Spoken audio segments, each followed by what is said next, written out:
না দেখা যায় না তো।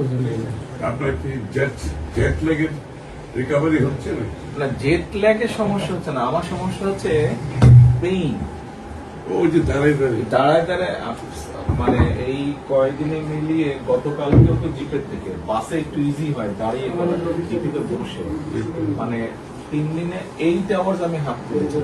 আমরা হিসাব করতেছি, আমি তো বাসায় গিয়ে বুঝবো।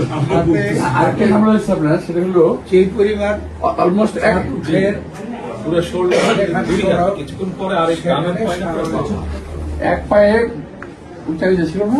এক পায়ে উঁচা নিচে, তাতে হয়েছে কি আমার হ্যাঁ, হাঁটুতে দেখলাম ব্যথা। এটা আমি ফিল করছি বলে যে এই এক পায়ে তো মানে হাঁটুতে ব্যথা, হাঁটুতে পরে ব্যথা করছে। ঠিক হয়ে যাবে।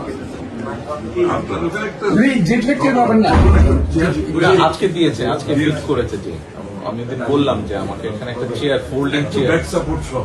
ইয়েস, ওই যে ফোল্ডিং চেয়ার থাকে যে বাসের মধ্যে, ঠিক ওই চেয়ারটাই মাইক্রো বাসে থাকে না, ফোল্ডিং চেয়ার, ওই যে ড্রাইভারের সিটের পাশে, ওরকম একটা লাগিয়েছে আজকে।